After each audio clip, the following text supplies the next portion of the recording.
Okay, so today is about opportunities. Opportunities, you have to think of them as transactions or potential transactions. Okay, so there's a lot of purposes for opportunities. It is a sales pipeline. It is how you use DocuSign. It is how you submit paperwork to the office.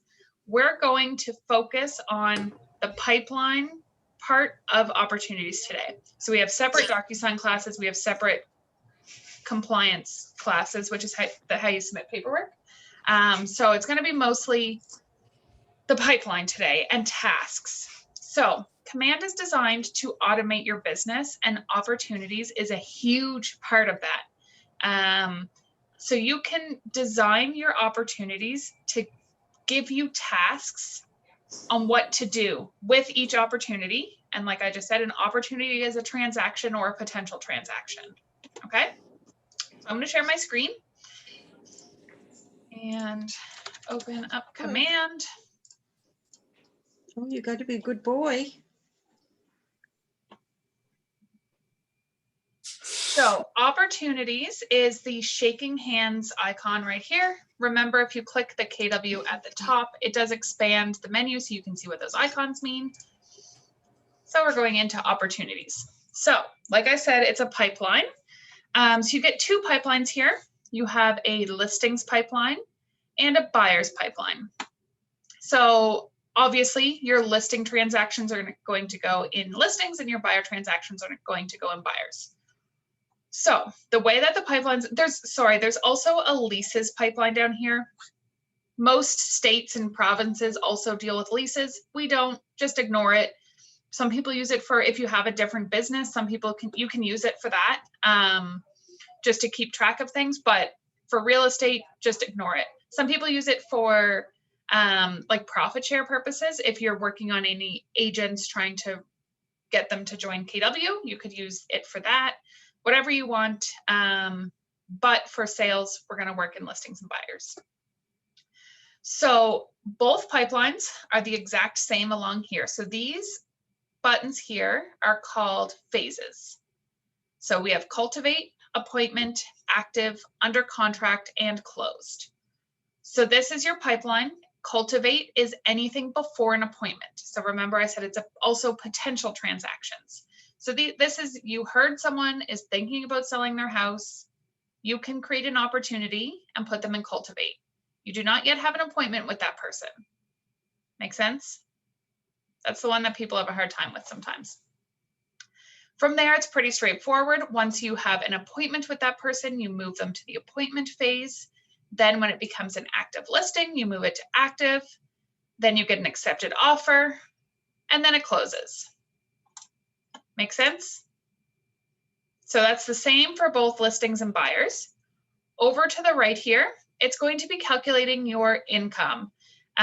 So I have 0 opportunities in here. You can see all of these are 0. Mine was extremely full from onboarding people. I just went and cleared it completely. So I have 0 income over here. So obviously, you're a lot less likely to get paid if you have someone in the cultivate phase versus if you have an accepted offer with them. So when you create an opportunity, you put in the listing price and you put in your commission amount. And as you move it through the pipeline, your your probable income is going to increase. The closer you get to closing, the more likely you are to get paid. Make sense? I take silence as a yes. Yep. Okay, so let's go and create an opportunity. So you just click on the Create Opportunity button. So everybody on this call only belongs to one market center. So this is always going to stay as Keller Williams Select Realty for you. If you are on a team, your team would be right here. If you're an individual agent, this is just grayed out. Opportunity type, you're going to choose listing or buyer. This is important that you choose properly. It's the only thing that cannot be changed later. So if you choose incorrectly, you will just have to archive the opportunity and create a new one. If you are representing somebody doing both, so if they're selling their property and buying another one, that's 2 different opportunities, 2 different transactions. So you create one for their listing and one for their purchase in the buyer's pipeline. So I'm just going to leave that on listing for now. Owner. So this is a team function as well. So the team, it depends on the team who the owner would be. The owner might be the agent who got this listing, or it might be the rainmaker. That's up to your team and how you function. So if you're an individual agent, this will be grayed out. You can't change anything there. Then client, we do have to have our client in our contacts. So when you start typing their name, it will pull up your list of contacts with those names, and then you choose the appropriate one. Opportunity name, we do want the opportunity name to be the transaction address. When you're creating the opportunity, you don't always know the transaction address. That's fine. It can be edited later. So maybe your aunt's friend might sell her house and you don't know where she lives, so you're just going to leave it like this. Or if it's a buyer, you don't know where they're going to get an accepted offer, so you're going to leave it and change it once you have an accepted offer. Does that make sense to everybody? Okay. Tags, that's up to you how you use tags. If you're on a team, it's up to the team. If you're an individual agent, it's up to yourself. Most people use tags for sort of like lead source, like where it came from. You may, if you're on a team, you may also use tags to tag the primary agent. Up to you.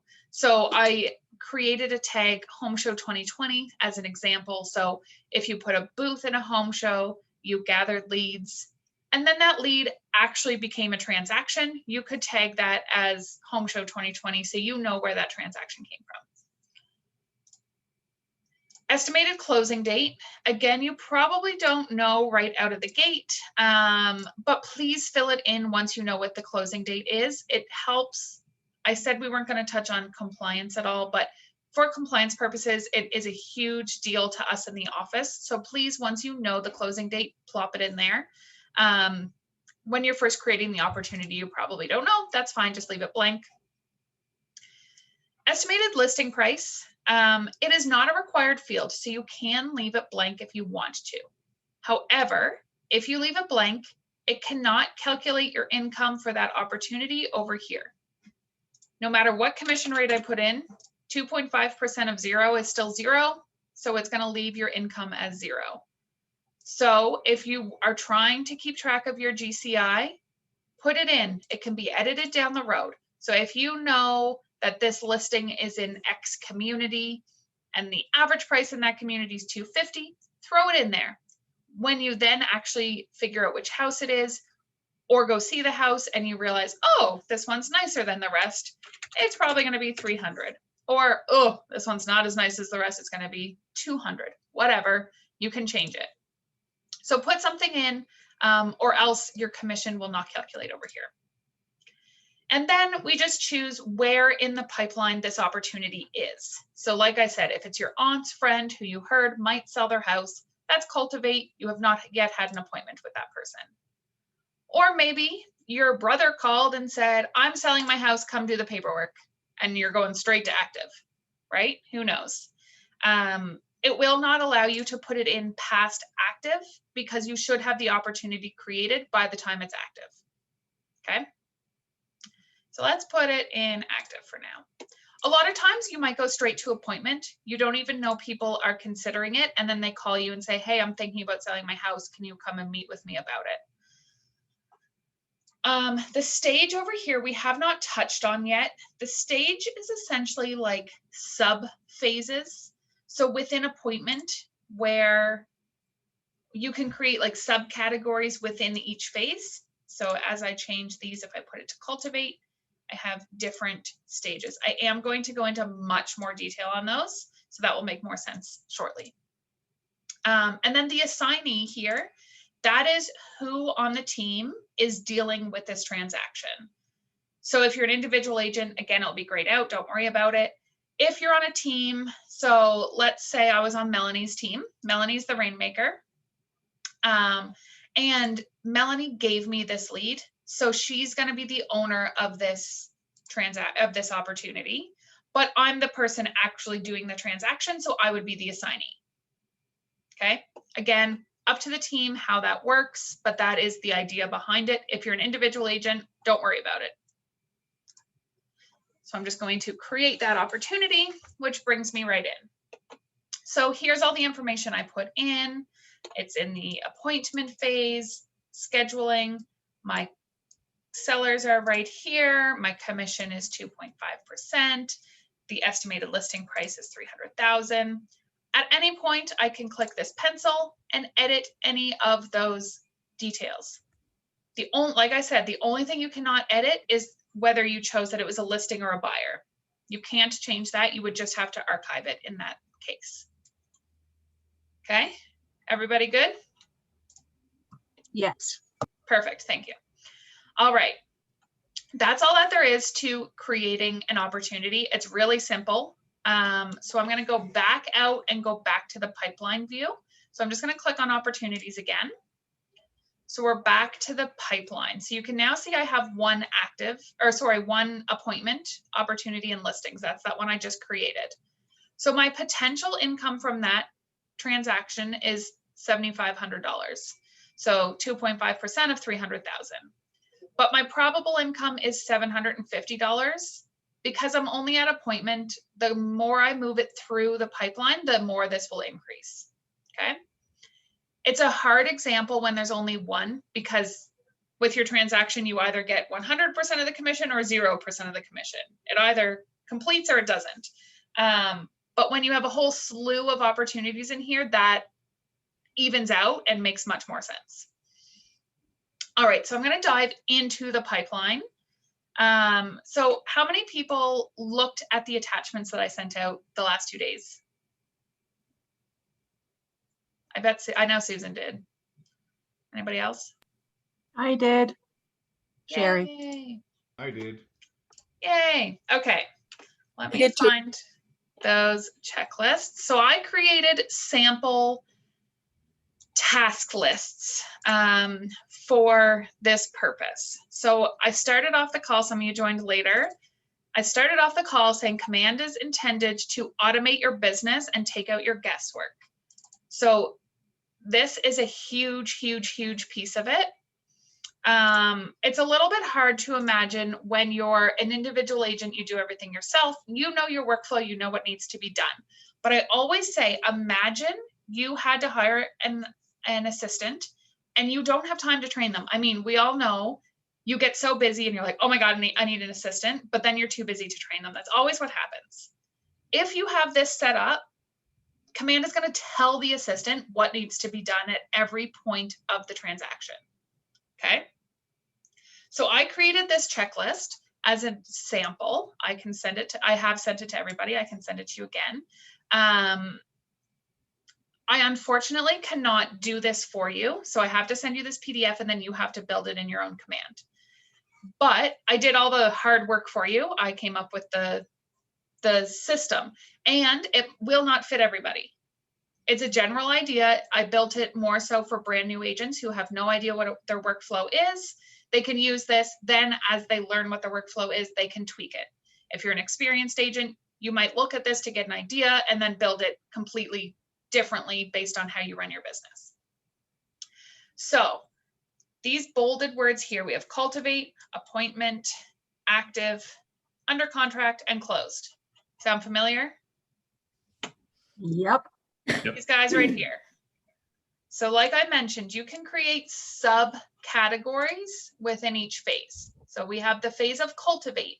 Then we can create subcategories. So I have watch lead, nurture lead, and hot lead. And then these pieces here are tasks.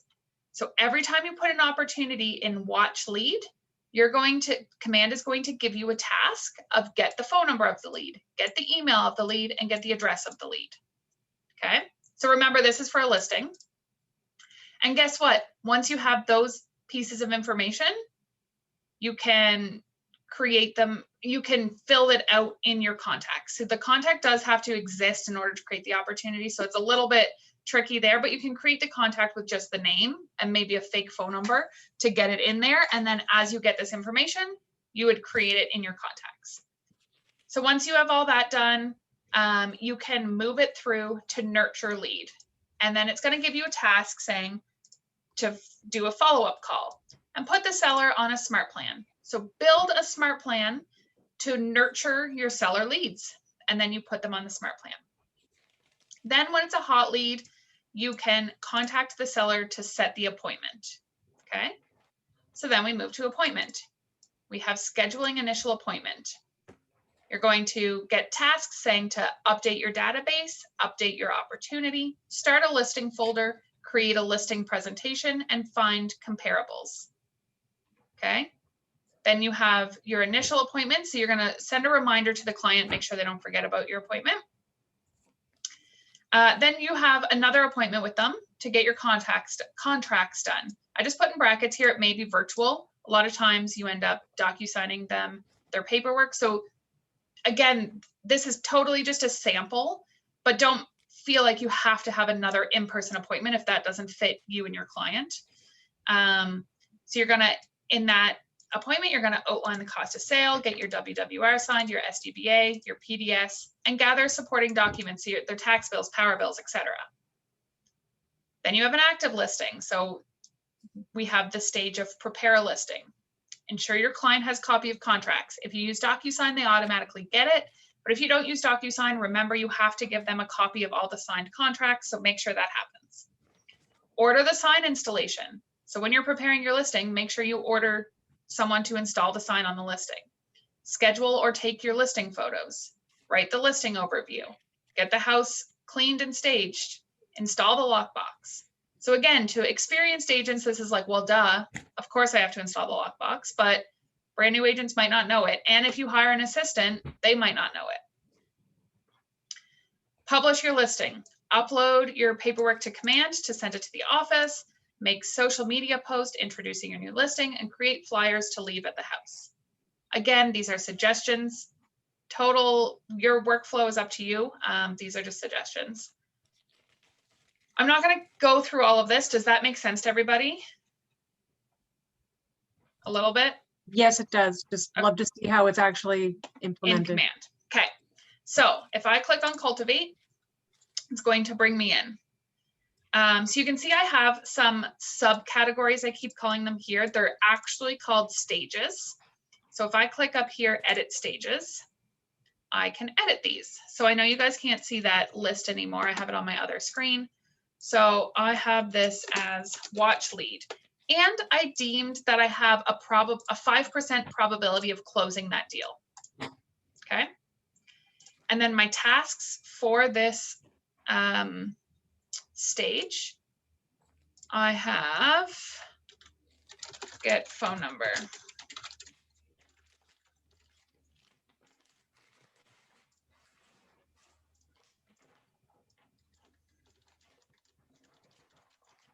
So like I said, I can't actually build this for you guys. You do have to come in and do this yourself. Okay, so now I have 3 checklist items for the watch lead stage. Then I have nurture. And I said that was a 7% probability.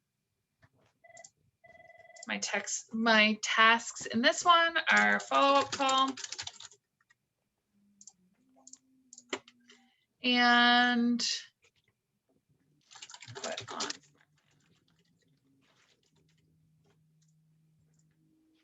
Does this make sense to everybody?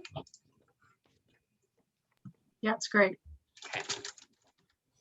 Hot lead, we said 10%, and our checklist is contact seller to set appointment. Okay. I'm just going to go back to my Cultivate. So I don't have any in here. Let me drag. So here's that opportunity I just created. So they become little cards in your pipeline, and you simply drag them. So I'm going to drag this one backwards to Cultivate, which doesn't necessarily make sense in real life, but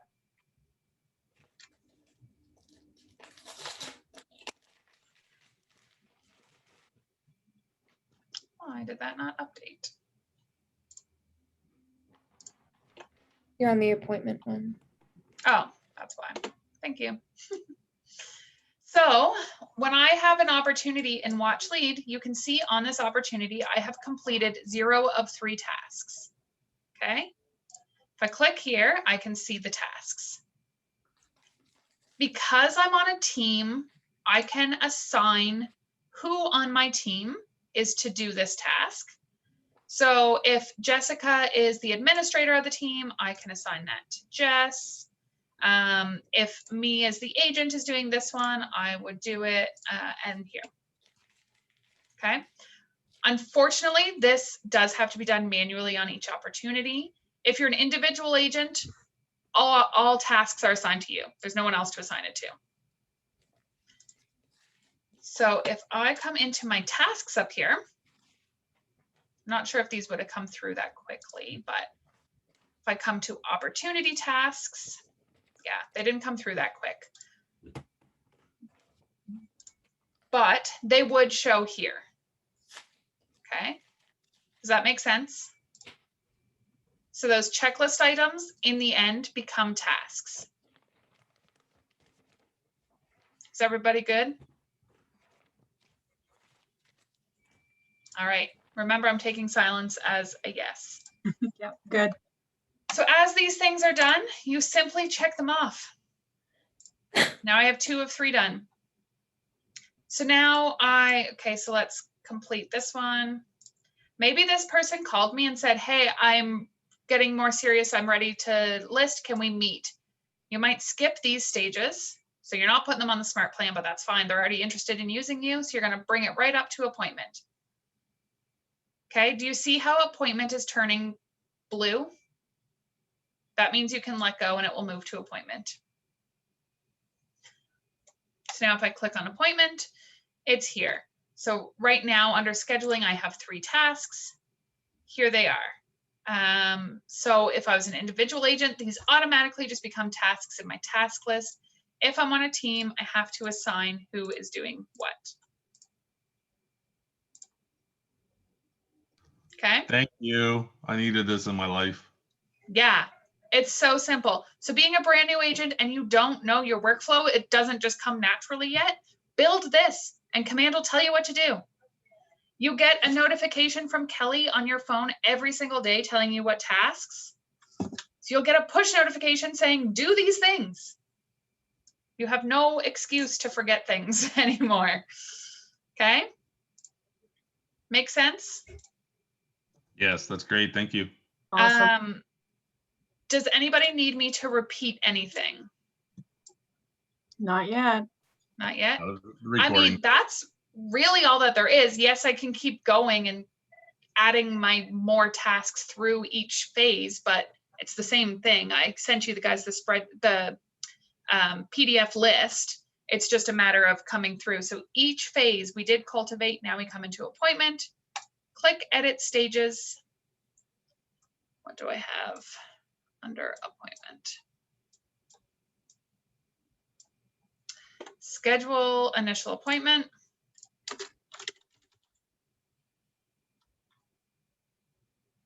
And that's 10. And then my checklist items. So it's the exact same thing.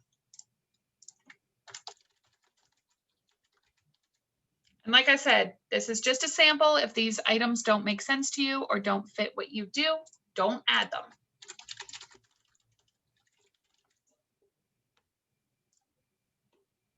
Okay. So now I have 5 tasks when I put someone in scheduling initial appointment.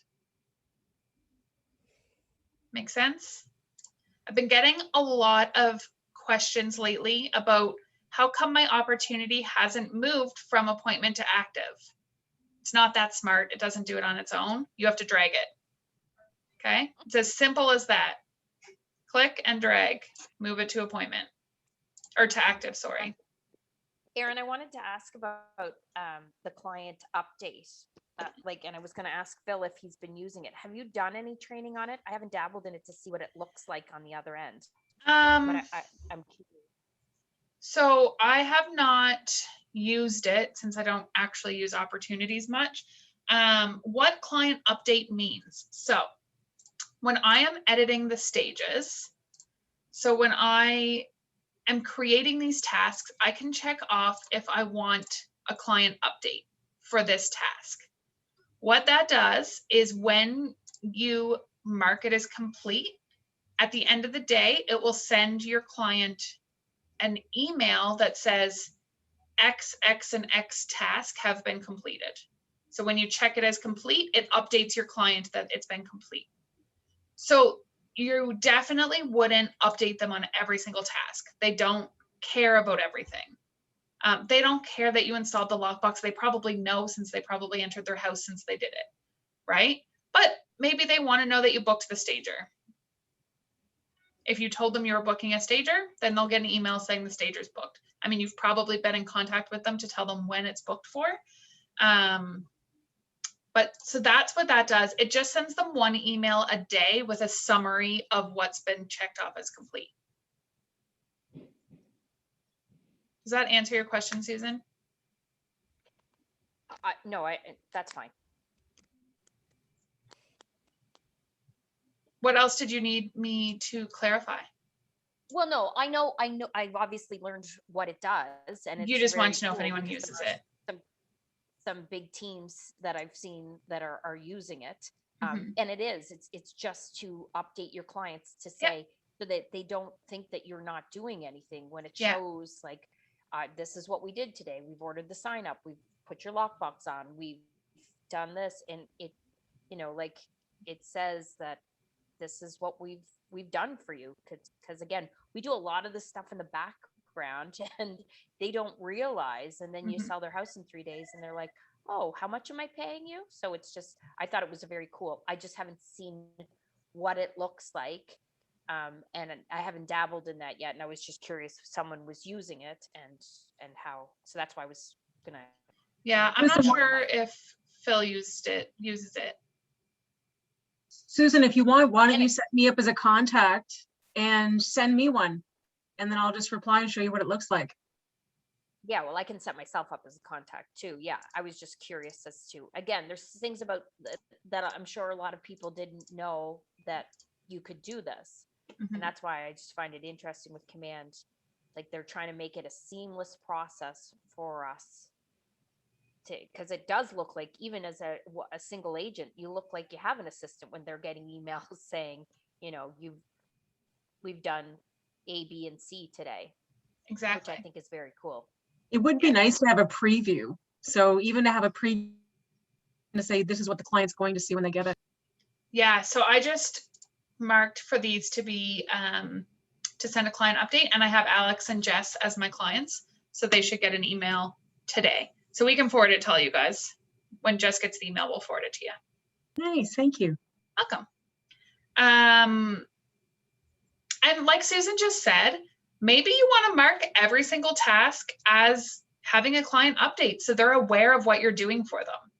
Because you're right, so much of it's done in the background, and then they're like, whoa, why did I pay you so much money? Because they don't realize all the things that happened, right? So if you update them of it, and keep in mind, it's only one email a day. So it's not like every time you check something is complete, they're going to get another email. That's a good distinction because I would be quite irritated if I got multiple emails the way I get notifications from Paragon and the Collab Center. Yeah. I'd be like, IFML. Yeah. Yeah.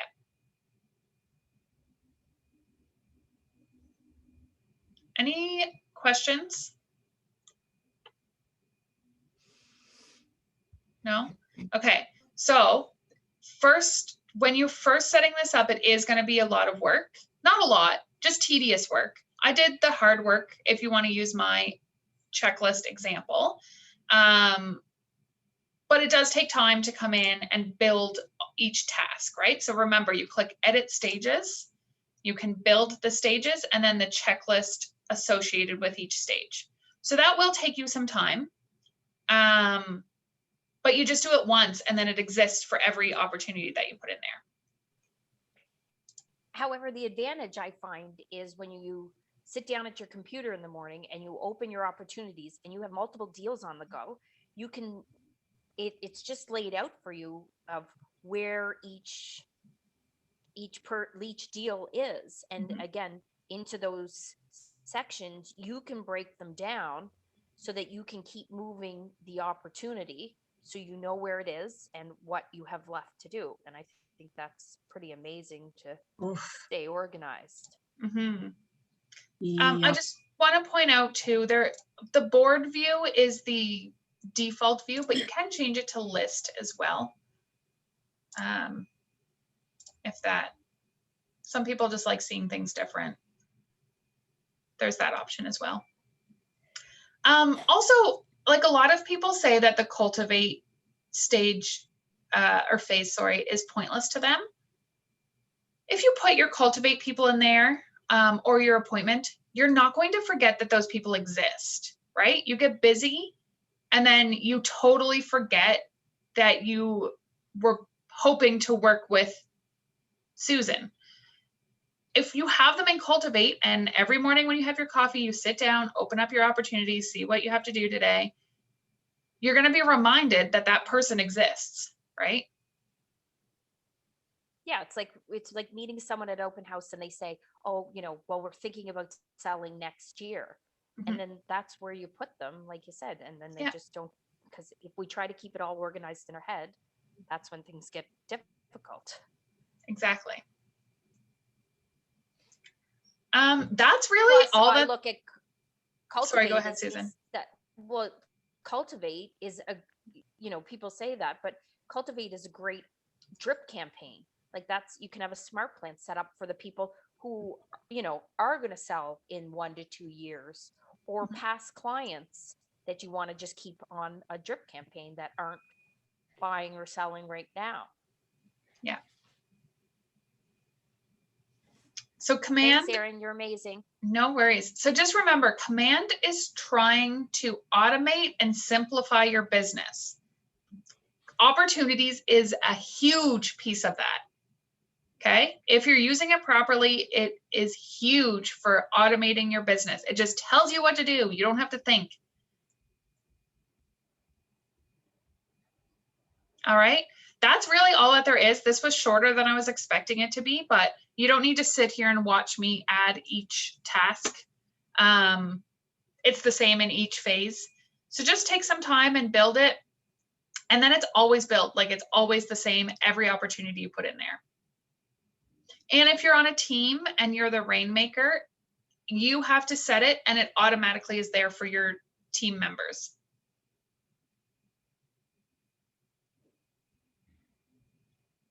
Okay. I love going on all these calls. We have one Yep. today with Dave in New Brunswick, but every time I get off, I got more homework to do. Yeah, it's true. I have visions of what I'm doing tonight. I'll tell you that. Once I get off productive hours, yeah, I'll be doing this tonight for sure. Yeah. And like brand new age, like I know you guys are both pretty new.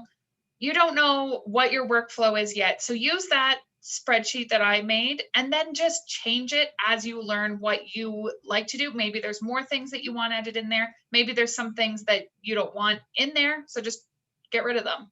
It's totally fine. Okay. Yeah, it's wonderful. All right. Well, if no one has any questions, that's all. Yay. That was awesome. Thank you. Yes, thank you. Jessica, I sent you a message there. Have a good one. Thank too. you. Send me a message. Yeah, I think so.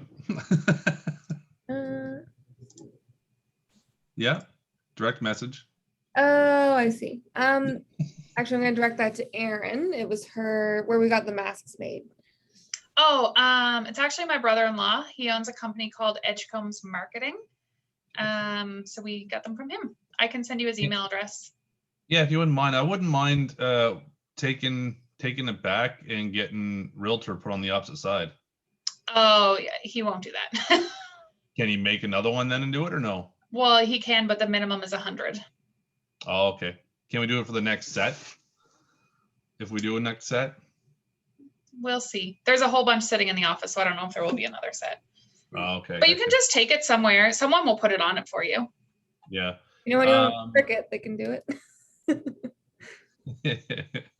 Yeah, sounds good. Where was it that we take like ball hats to again? Well, you can take it anywhere. Just wait, let me stop recording. This doesn't need to be in the recording.